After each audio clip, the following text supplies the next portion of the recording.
गुरुदेव, कल्याण हो। भगवान श्री नारायण के महान भक्त आज हमारे गांव में पधारे। हमारा जीवन सफल है गयो आज। वो भवन आपका है नंदराज? आपके शुभ चरण पड़ेंगे तो हमारा जय भवन पवित्र हो जाएगा। इतने बड़ी ऋषि अगर हमारे घर पधारेंगे तो हमारे तो भाग्य ही संवर जाएंगे। मैया आपके दर्शन को तरस रही है ऋषिवर, संकोच मत कीजिए, अब आ भी जाइए।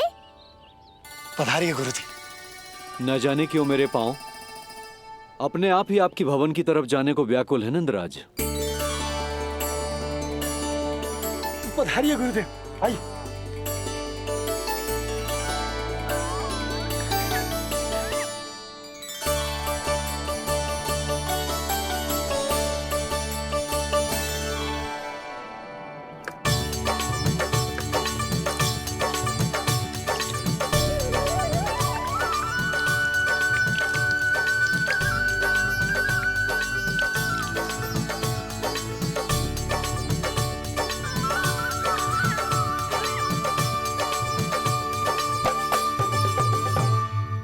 कल्याण हो। पधारिए।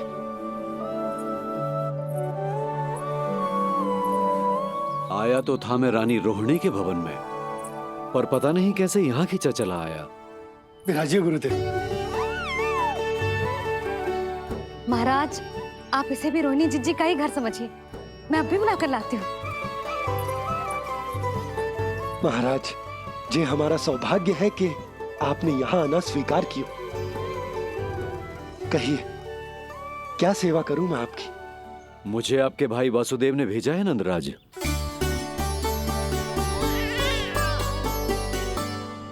प्रणाम गुरुदेव। स्वामी जी ने आपसे इतनी दूर आने का आग्रह किया है, अवश्य ही कोई बड़ा कारण होगा। कारण तो है, आपके पुत्र का नामकरण करने आया हूं मैं यहाँ।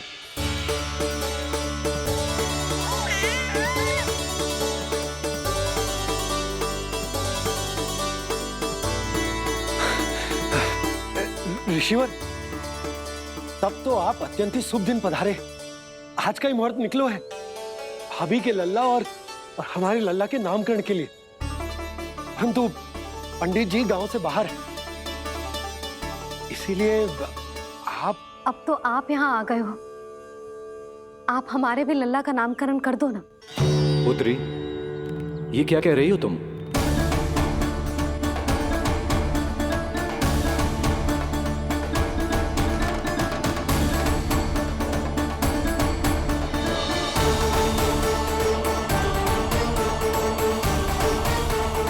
विनती कर रही हूँ, और मेरी जे आग्रह अस्वीकार मत ही करो। आप दोनों भाइयों का नामकरण एक साथ हो जाएगा।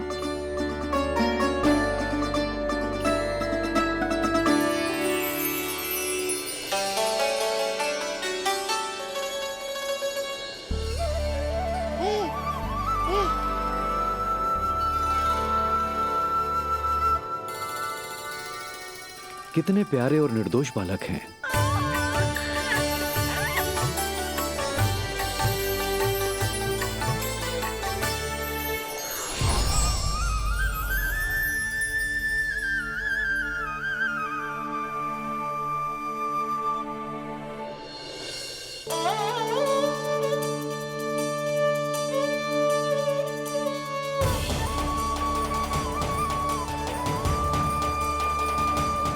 इन दोनों को देखकर गुरुदेव की आंखों में आंसू क्यों आ गए?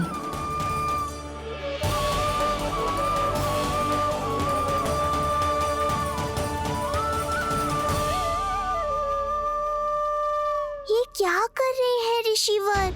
संभालिए अपने आप को, नहीं तो मेरा रहस्य खुल जाएगा आज।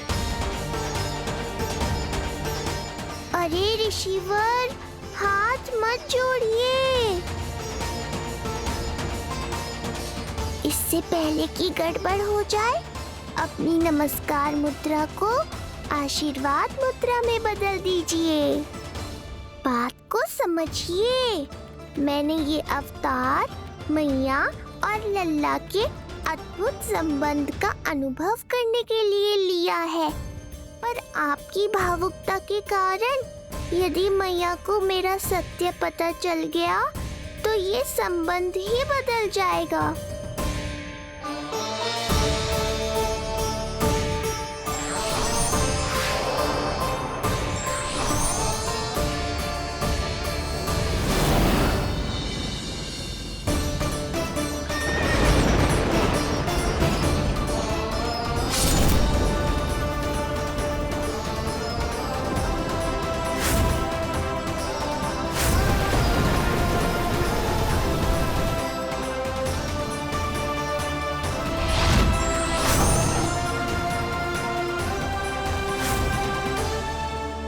अब आप सब कुछ जान चुके हैं ऋषिवर, इसलिए अब मेरे सामने हाथ जोड़कर मेरे सत्य को उजागर मत कीजिए। अपने शिष्य वसुदेव के पुत्र के रूप में मुझे आशीर्वाद दीजिए।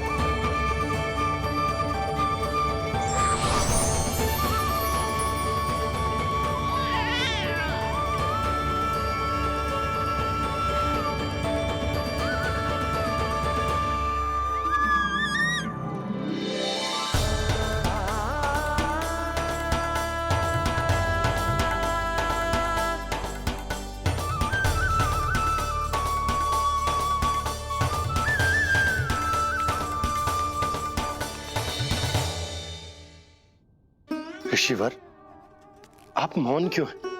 और आपकी आंखों में आंसू, सब कुछ ठीक है ना? अब तो आप हमारे लल्ला का नामकरण करोगे ना?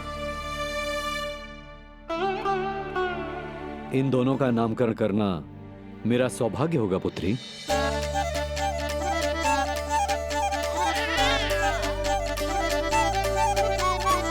परंतु ये गोपनीय रूप से करना होगा।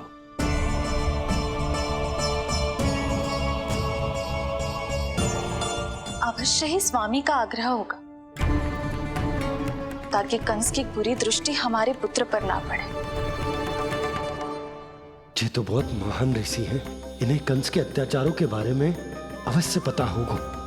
अपनी संतान का नामकरण संस्कार करना एक मां के लिए उत्सव से कम नहीं होता है, पर यह छुपकर करना होगा। आप दोनों को स्वीकार तो है ना? जैसी आपकी आज्ञा गुरुदेव। स्वीकार है गुरुदेव। तो फिर कहाँ करना है हमें नामकरण का प्रबंध? गुरुदेव, मंदिर सही रहेगा? उससे पवित्र स्थान तो हो ही नहीं सकता है। ऋषिवर, आप तनिक विश्राम कीजिए, हम लोग प्रबंध करते हैं। मैं कुछ समय इन बालकों के साथ व्यतीत करना चाहूंगा। ये तो इनका सौभाग्य होगा। हमें आज्ञा दीजिए।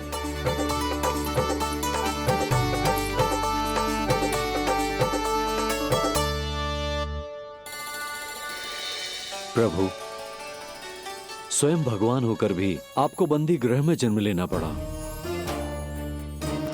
अब अपनी मां को छोड़कर दूसरी मां के यहां पलना पड़ रहा है। जब से गोकुल आए हैं छुप छुप कर रहना पड़ रहा है। इतनी नन्ही सी अवस्था में दुष्ट कंस के कितने ही आक्रमणों का सामना कर चुके हैं आप। और जिस उत्सव में सभी सप्तऋषियों और सभी देवी देवताओं को साक्षी बनकर आना चाहिए, उस नामकरण उत्सव को यहां एकांत में करना पड़ रहा है।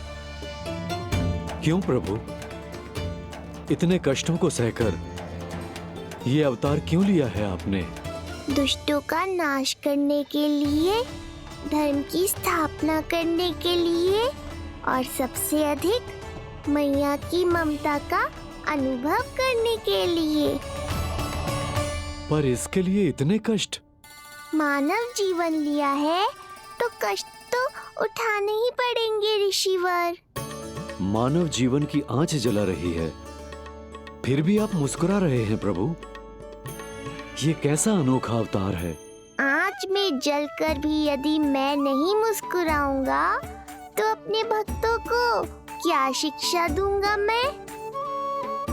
आज एक कंस का प्रकोप है, भविष्य में सहस्रों कंस होंगे और आने वाले युगों में होंगे अनगिनत कंस।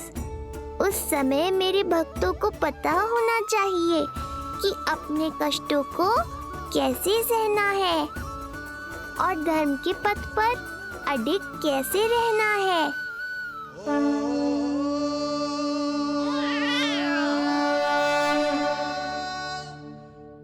आप धन्य हैं प्रभु। देखा अस्ति, जब सिंह दहाड़ता है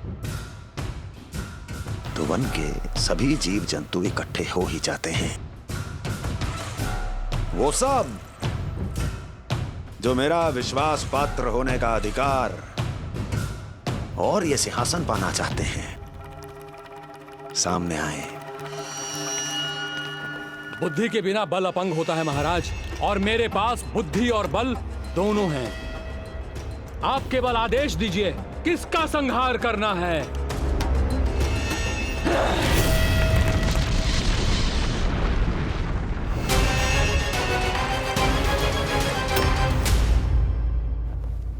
सारी तैयारी हो गई।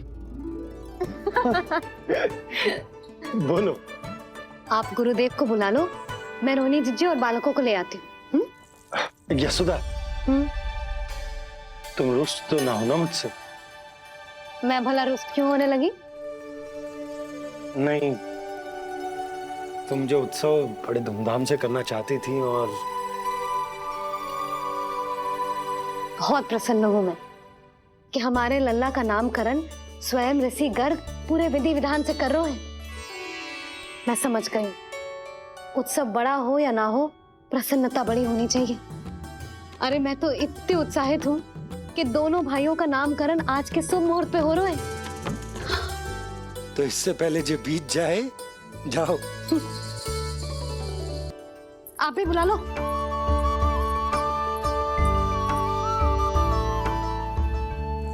यहाँ सब के सब एक से बढ़कर एक है, तो फिर अपने कार्य के लिए किसका चुनाव सबसे पहले करूं? मेरा सामर्थ्य तो आपने अभी तक देखा ही नहीं महाराज। चुटकी बजाकर शत्रुओं का विनाश कर सकता हूं मैं।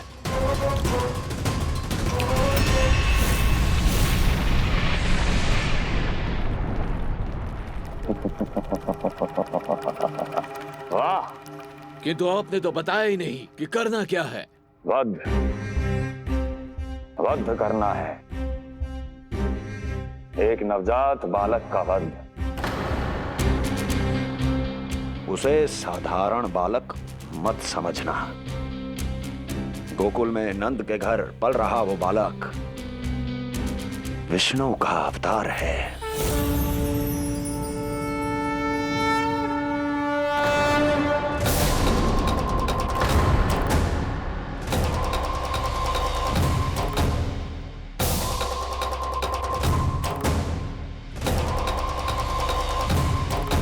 क्या हुआ? इतना सन्नाटा क्यों छा गया? क्षमा कीजिए महाराज, पर मैं नन्हे बालकों के साथ हिंसा नहीं करता। विष्णु अवतार बड़ा छलिया है महाराज, मैं उसका मुख भी नहीं देखना चाहता।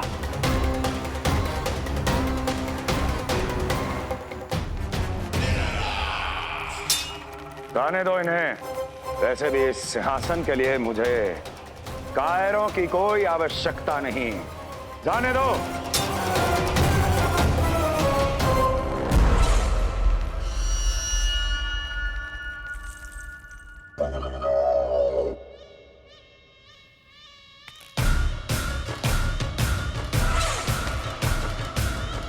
दुर्जन, क्या कहा था मैंने कहा था केवल वही आए जिनके हृदय में साहस का ज्वालामुखी धधकता हो, जिनकी तलवारें पर्वतों का सीना चीरने के लिए व्याकुल हो, जिनकी संकल्प शक्ति इतनी दृढ़ हो कि वो मृत्यु से टक्कर ले जाए। वही होगा इस सिंहासन का असली अधिकारी। महाराज,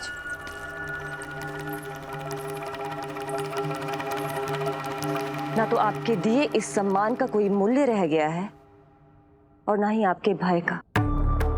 अभी अभी आपने ही कहा था ना कि जब वन में कोई सिंह दहाड़ता है तो उस वन के सभी जीव जंतु एक जगह एकत्रित हो जाते हैं, परंतु उसी वन में जब कोई बब्बर सिंह दहाड़ता है तो वही जीव जंतु भय के मारे इधर उधर भागने लगते हैं। निश्चित ही वो बालक इन सब के लिए बब्बर सिंह बन चुका है। उसका भय हमारे साम्राज्य की नींव हिला रहा है महाराज।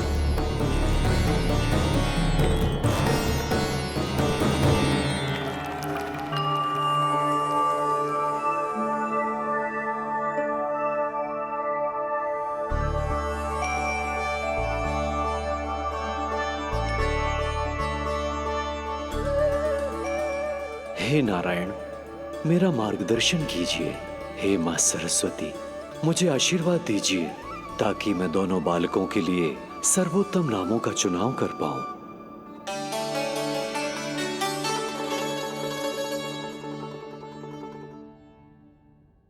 आपके पुत्र को बड़े भाई के कर्तव्य का निर्वाह करना है और इस दायित्व को प्रभु श्री राम से अच्छा किसने निभाया है? जैसा अटूट संबंध उनका अपने भाइयों के साथ था, मैं श्री नारायण से प्रार्थना करता हूं कि वैसा ही प्रेमपूर्ण संबंध इसका भी अपने छोटे भाई के साथ हो।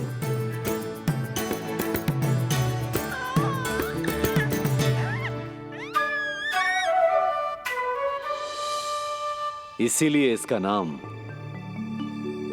राम हो। इसीलिए इसका नाम राम, इसीलिए इसका नाम राम।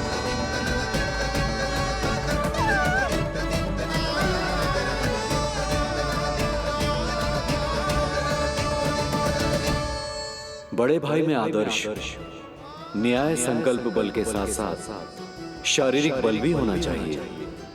मैं देख पा रहा हूं ये बालक इन सब बलों के लिए जाना जाएगा। इसलिए जो नाम इसके व्यक्तित्व के लिए सबसे उचित है वो है बलराम। बलराम, बलराम।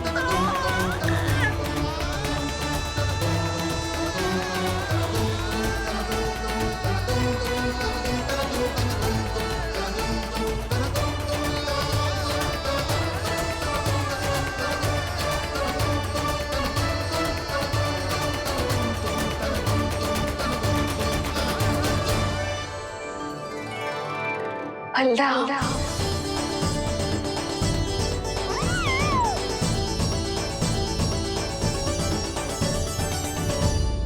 तो फिर उसका नाम बल राम रखना। कैसा अद्भुत संयोग है रिसीवर। जब इसके जन्म की सूचना देने में वसुदेव भैया के पास मथुरा गया था, तब उन्होंने भी यही नाम रखा था, बलराम। ये संयोग नहीं, नारायण की इच्छा है नंदराज। बलराम से अधिक उपयुक्त नाम इस बलराम के लिए कुछ और हो ही नहीं सकता है। पर मैं तो दाऊ कहकर ही बुलाऊंगा इन्हें, बलदाऊ।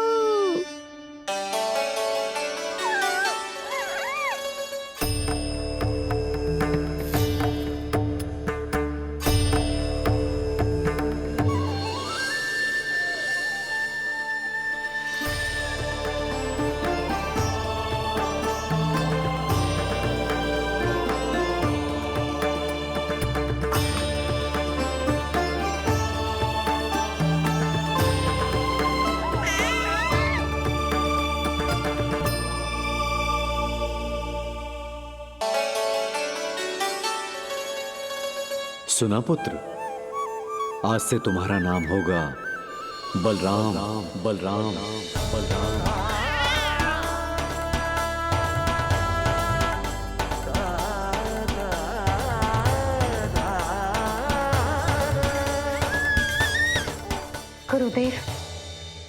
अद्भुत नाम दियो है आपने से।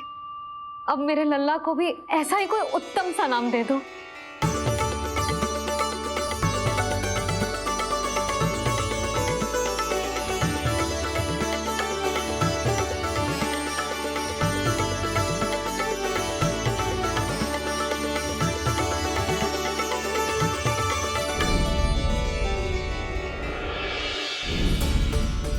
ये कठिन दायित्व आपने ही मुझे सौंपा है प्रभु।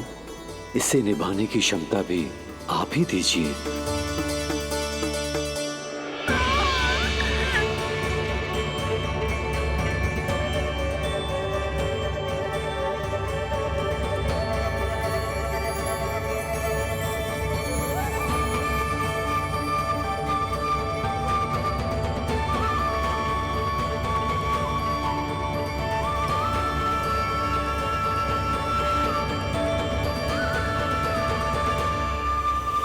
कृष्ण कृष्ण कृष्ण कृष्ण कृष्ण कृष्ण कृष्ण कृष्ण।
कृष्ण कोई साधारण शब्द नहीं है।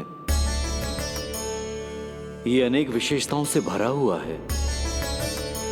क बना है कमलकांत से, अर्थात वो जो श्रीपति विष्णु जैसा हो।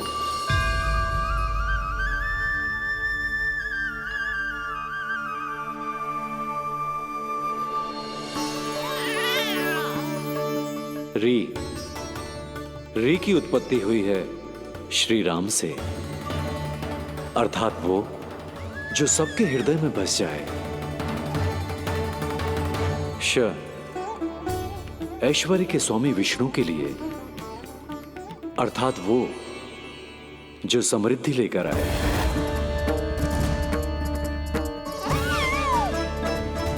और ना है नरसिंह के लिए, अर्थात वो जो रक्षा करे। और अंत में आकार की मात्रा सूचक है अग्निदेव का, अर्थात वो जो स्वयं तप कर सबको पवित्र कर दे।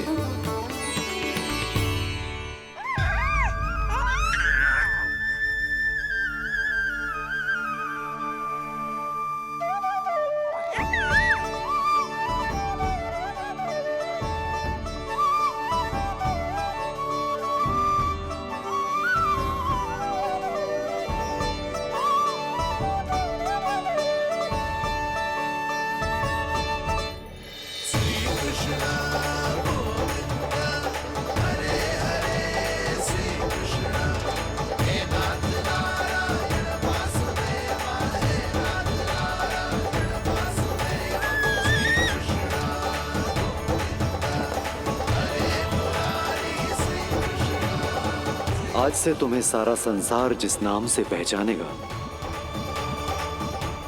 वो नाम है कृष्ण, वो नाम है कृष्ण, वो नाम है कृष्ण, वो नाम है कृष्ण,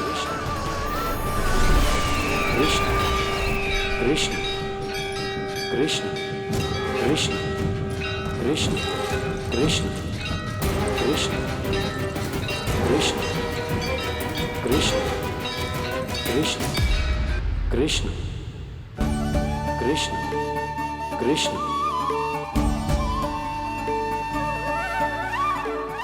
यशोमती मैया के नंद लाला,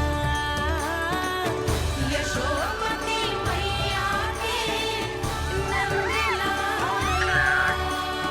असुरी कार्य करने वालों के लिए कृष्ण नाम का अर्थ एक और भी होगा। वो घनी अंधेरी रात जिसमें इसने जन्म लिया, पर इससे जो प्रेम करते हैं उन सभी के लिए कृष्ण नाम का अर्थ होगा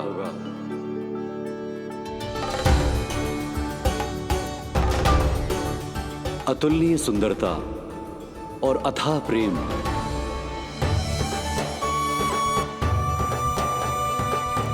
इन दोनों विशेषताओं का साक्षात स्वरूप होगा ये कृष्ण।